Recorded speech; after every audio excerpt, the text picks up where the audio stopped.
Bonsoir à toutes et à tous. Les titres de cette édition. Un atelier de renforcement des capacités opérationnelles sur la protection des élections a été organisé par la Sénat pendant 3 jours. Le point dans cette édition. Dédommagement des sinistrés de la berge est de Cotonou. Une deuxième vague a reçu des chèques hier mercredi. La liste des 25 guépards retenus dans le cadre des 7e et 8e journées des éliminatoires de la Coupe du Monde 2026 Zone Afrique est rendue publique par le sélectionneur. Des précisions dans cette édition.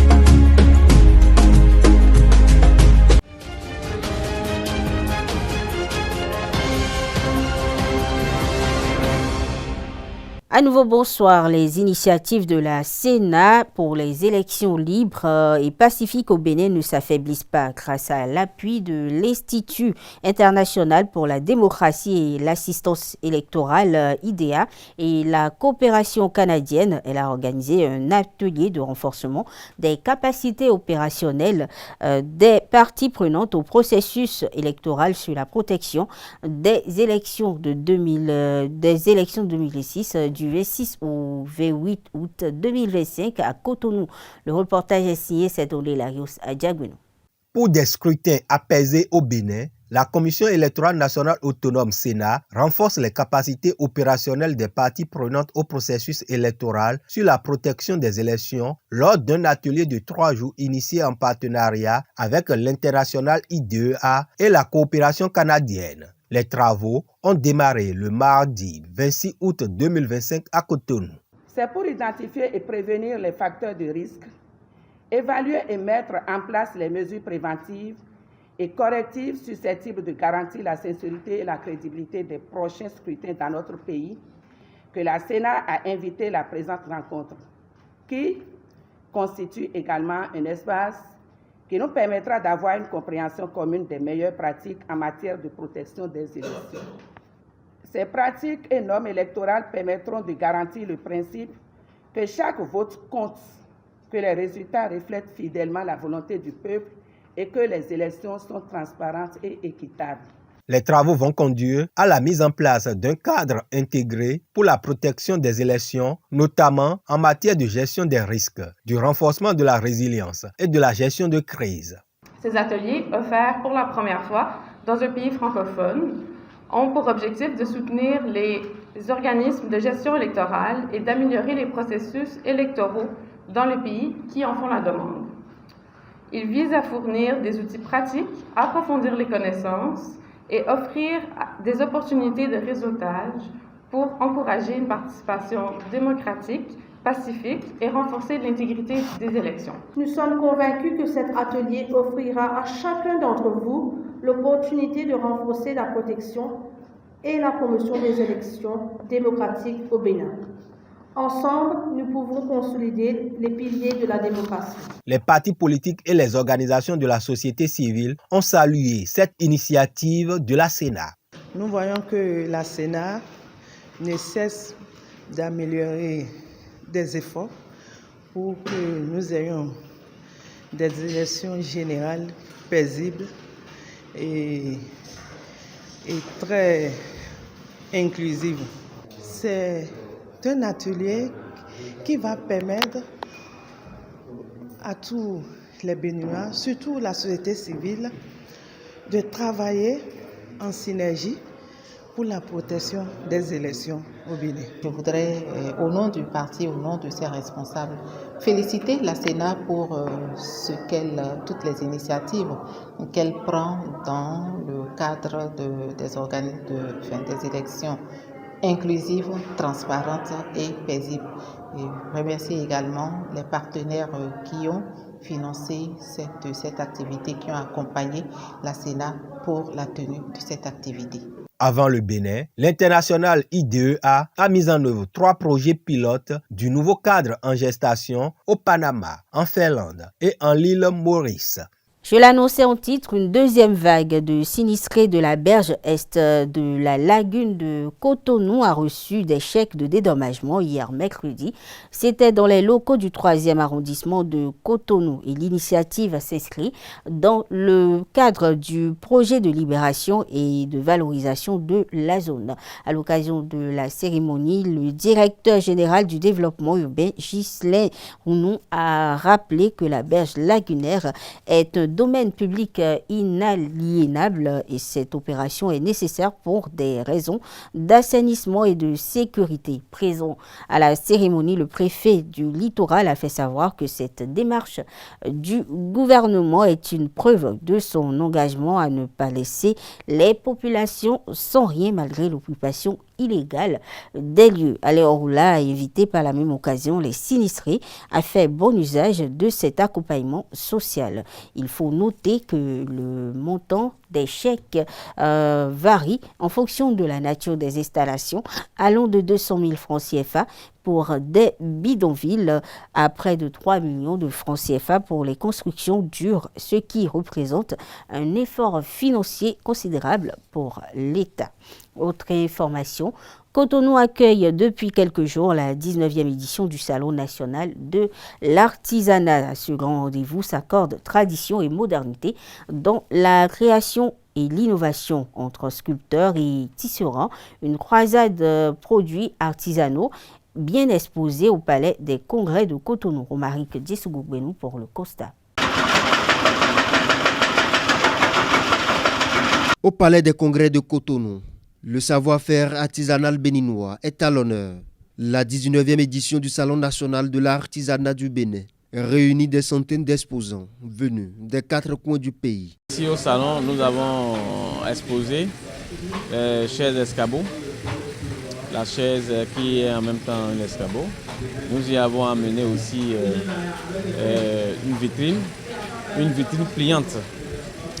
Et nous avons amené également des planches à découper, des sellettes, des tables pliantes. Et dans le stand, il y a également des ustensiles de cuisine en terre cuite. Nous faisons un peu de tout. En ce qui concerne le tissage, les nappes de table, des pailles pour des tenues de sortie, toutes sortes de tenues, même des tenues de mariage. Nous faisons des tableaux avec des pailles tissées. Nous faisons des écharpes pour les conseillers de la République. Des stands colorés, des créations originales et une ambiance festive. Un véritable voyage au cœur de la créativité nationale.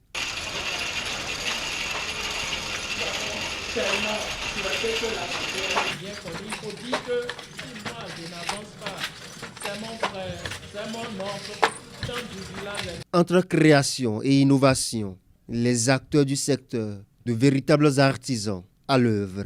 À travers ces créations, c'est toute la richesse et la diversité du patrimoine béninois qui s'expriment. Je suis en train de faire le tissu tissé, la toile tissée à 100% coton bio sur la grande largeur. Le métier, elle a la capacité de 1,50 m de largeur, mais la longueur est indéfinie. Mener une œuvre qui parle de l'histoire du Bénin. Est-ce que vous voyez? L'œuvre parle de l'histoire du Bénin et en venant ici dans mon stand, vous allez voir une œuvre qui parle du Piaget. Nous avons des bracelets, des sacs d'âme bien perlés, des porte-clés, des bijoux et même des bijoux en or et des boucles d'oreilles en raffia, des tenues perlées aussi. Le Salon national de l'artisanat du Bénin reste un carrefour incontournable où tradition et modernité se rencontrent. Les artisans d'aujourd'hui bâtissent l'avenir.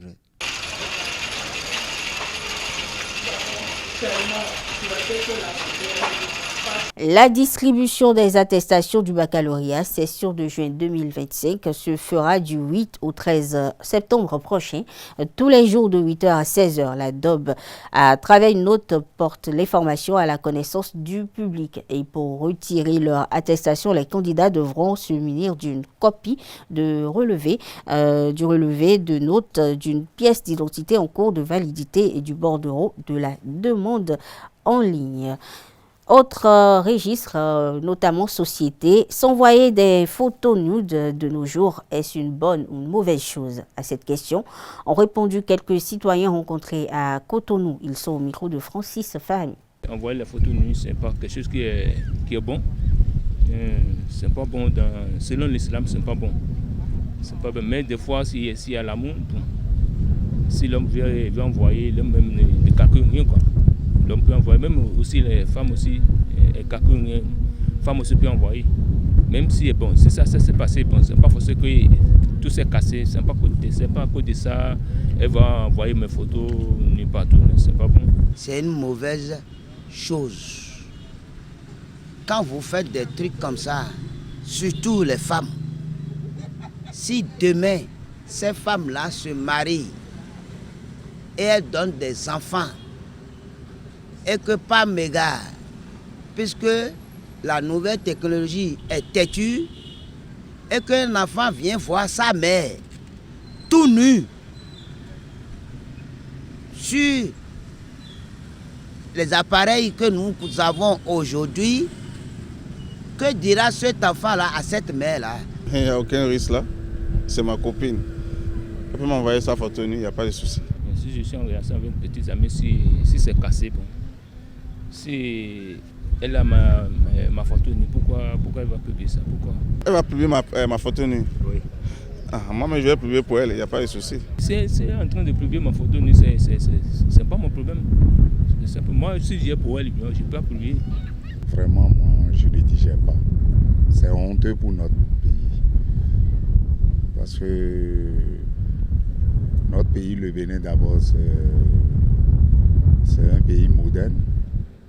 Vraiment où tout le monde, je ne sais pas, tout là où moi j'ai passé, avant d'être au repos au pays aujourd'hui, juste la manière qu'on parle de notre pays, vraiment ça ne nous permet pas, au moins ça nous permet aujourd'hui de demander au gouvernement de faire comprendre les autres pays que ce n'est pas une bonne chose. La nudité d'une femme est toujours un truc secret. Et comme la nudité d'une femme est un truc secret, un homme qui veut vivre longtemps ne parle pas de la nudité d'une femme et ne dit pas j'ai vu la nudité et ça devient jusqu'à ce qu'on met sur les réseaux sociaux la nudité d'un homme, la nudité d'une femme. C'est aberrant. Je me demande qu'est-ce que nous sommes devenus. Le chef de l'État ivoirien Alassane Ouattara a déposé ce mardi 26 août 2025 son dossier de candidature pour l'élection présidentielle d'octobre 2026 pour d'octobre 2025 auprès de la CI, Commission électorale indépendante. 49 candidats tournent à présent leur regard vers le Conseil constitutionnel qui devra statuer l'éligibilité ou non de candidats comme Laurent Gbagbo et Tidiane Thiam. Quelle est l'après-candidature de Alassane Ouattara? Élément de réponse avec l'analyste géopolitique et expert en relations internationales Hamzat Abdoulaye. Il est au micro de Romaric Djessougo Benou et Nasserine Fatoumbi. Les lois sont formelles. En la matière, on peut dire qu'il n'y aura pas de remise en question de ce code électoral, il n'y aura pas de remise en question du processus lui-même en son essence.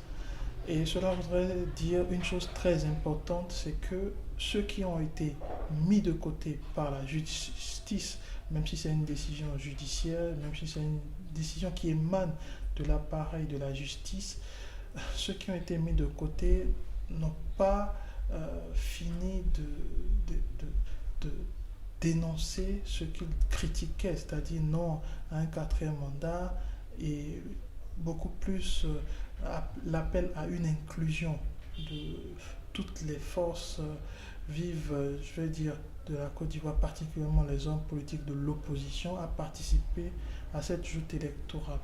Et pour ma part, je pense qu'il y aura deux séquences à envisager. La première, c'est qu'ils acceptent le rejet, parce que leurs dossiers seront rejetés par la commission, qu'ils acceptent donc ce rejet et assimilent qu'il faudrait aller aux élections tout de même en soutenant ceux qui vont rester dans le giron de l'opposition, c'est-à-dire s'unir tous autour d'une seule personne qui représentera l'opposition pour faire face à la machine de guerre politique qu'est M. Ouattara. La deuxième option qu'ils ont, c'est qu'ils vont tout rejeter en bloc et pousser la Côte d'Ivoire à entrer dans une nouvelle crise politique, sociale et économique, bien entendu.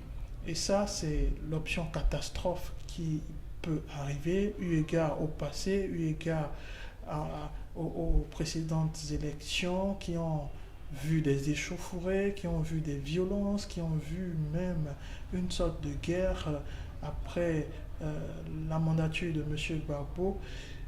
Je pense que c'est ce que redoutent tous les Ivoiriens aujourd'hui, le retour dans un passé, le basculement vers un passé qui pourrait être préjudiciable pour l'équilibre de la nation. En tout état de cause, force revient toujours à l'état de droit et je pense qu'en la matière, M. Ouattara a les coudées franches pour une nouvelle fois être candidat, voire même être réélu président de la République, eu égard à son bilan économique, à son bilan social et eu également au pourcentage qu'il avait eu lors des précédentes élections qui était quasiment un plébiscite de l'ordre de 94%. Tout ceci montre en effet qu'il y a un dynamisme, un engouement autour de sa personne, même si aujourd'hui il ne fait pas l'unanimité au sein de l'échiquier politique ivoirienne. Et le temps nous dira comment cette énigme va se résoudre. Actualité hors de nos frontières à présent, au Soudan, début de semaine, des pluies torrentielles ont frappé la ville d'Ad-Damir dans l'état du Nil, au nord de la capitale Khartoum. Selon responsables de la protection civile, les eaux de crue entourent toujours 5 quartiers de la ville, rendant l'accès difficile. Des inondations ont par ailleurs submergé certaines parties de la route reliant Khartoum à Atbara, à environ 300 km au nord, coupant la circulation dans la région. Mardi 26 août, les autorités météorologiques ont émis une alerte orange pour Khartoum ainsi que pour les États voisins du Nil et du Nil blanc, évoquant un risque élevé de nouvelles précipitations et d'orage. Autre information de nos frontières, l'Iran a prévenu mercredi 27 août que sa coopération avec l'Agence internationale de l'énergie atomique serait affectée si le Royaume-Uni, la France et l'Allemagne déclenchaient le mécanisme de sanctions prévu dans l'accord sur le nucléaire iranien de 2015. Si cette mesure est prise, les échanges que nous avons entamés avec l'AIEA seront complètement affectés et s'arrêteront probablement, a déclaré le vice-ministre iranien des Affaires étrangères Kazim Garibabadi à la télévision d'État. Actualité sportive à présent, le sélectionneur Gernot Rohr a dévoilé la liste des 25 guépards retenus pour disputer les 7e et 8e tours journée des éliminatoires de la Coupe du Monde 2026 zone Afrique. Entre retour attendu, confirmation et nouvelles opportunités, la sélection béninoise se prépare à relever un défi crucial dans la course au mondial. Suivez le compte-rendu de Romaric Djessougou-Gbenou et Anaël Do. En conférence de presse ce jeudi 28 août 2025 au Novotel Hôtel à Cotonou, le sélectionneur des Guépards, Gernot Rohr, a rendu publique la liste des joueurs convoqués en équipe nationale pour affronter le Zimbabwe et le Lesotho dans le cadre des éliminatoires de la Coupe du Monde 2026. Dans cette liste, on retrouve des habitués tels que Steve Mounier, Junior Olaitan, Marcel Dandinou et Olivier Verdon. Pour le Bénin, ces deux rencontres sont cruciales. Avec 8 points au compteur, classé 3e du groupe H. Après la 6e journée, le Bénin doit engranger des points lors de cette trêve pour poursuivre son rêve de se qualifier pour la Coupe du Monde 2026. Tout autre résultat mettra les Guépards en difficulté à quelques journées de la fin des éliminatoires. Au poste de gardien de but, on retrouve Marcel Dandinou, Sartunin Alagbé et Serge Obassa. Comme défenseur, Guénot Ro a appelé Cédric Routondi, David Kiki, Moumini, Ouorou Tamimou, Yohan Roche, Mohamed Tidjani et Olivier Verdon. Comme milieu de terrain, le sélectionneur national a fait appel à Matteo Arlevi, Mariano Awangbo, Aloko Rodolfo, Samadou Atidikou, Cécile Almeida, Dodo Doku, Imouran Hassan et Rodrigue Kossi. En attaque, on retrouvera Jodel Dossou, Fiogbe Kandas, Andreas Huntondi, Steve Mounier, Junior Olaïtan, Rachidou Razak et Tossi Ayegou. Toujours sport, les frères Bossouvi, Sébastiano Degbe et Tom Boutier ont été accueillis à Cotonou mardi 26 août dernier après avoir parcouru 1300 km du nord au sud Bénin. Il s'agit d'une initiative de Carlos Bossouvi qui vise à prôner la paix et la cohésion sociale au Bénin. Reportage signé comme leur Quentin Amoussou. 1300 km de course du nord au sud Bénin en 16 jours. C'est le défi relevé par les frères Bossouvi et Sébastiano Degbe du 16 au 26 août 2025 pour prôner la paix au Bénin. En cours de route, le français Tom Boutier les a rejoints. 1300 km, c'est la passion, le fait d'y avoir des sportifs. 1300 km, quand on le regarde, ça fait énorme, mais avec de l'organisation, et on arrive à gérer cela, et surtout quand c'est fait en équipe. Parce que la force du groupe, elle est différente de la force d'une seule personne. Là, on l'a fait en relais. C'est vrai, on l'a fait en relais, mais ça n'a pas été du tout évident. On a trinqué dans les os, dans la chair, et les têtes qui ont également transpiré. Ce projet vise également la promotion de la cohésion sociale et la fourniture d'eau potable aux populations du Bénin. L'objectif symbolique, c'est d'appeler à la paix pour que les Béninois puissent se parler, quels que soient les bords politiques, se parler. Mais en outre, l'héritage des 1300 km, c'est également de lever des fonds pour la construction de 12 forages à travers le Bénin. Et ça, c'est en collaboration avec l'association Janati qui œuvre depuis au Bénin. Carlos Bossouvi et son équipe bénéficient de l'accompagnement de l'association Jarnati Bénin. Nous apprécions à sa juste valeur et l'initiative de la famille Bossou. On dit souvent l'eau c'est la vie. Il faut être au nord, même peut-être encore au centre, pour voir la justesse de cette appréciation. Quand on parle de l'eau, c'est la vie. Alors quand vous avez vu ça de vos propres yeux vus, vous vous rendez compte que à ça, il faut tout faire pour que les fonds qui sont mobilisés pour cette cause-là aillent directement à cette cause. Le défi sportif des frères Bossouvi est bien accueilli et encouragé par les populations locales et les élus locaux. C'est la preuve que leurs messages de paix et de solidarité ont reçu l'assentiment des Béninois. Mesdames, Messieurs, sur cette information prend fin cette édition. Merci de l'avoir suivi. Très bonne soirée à toutes et à tous.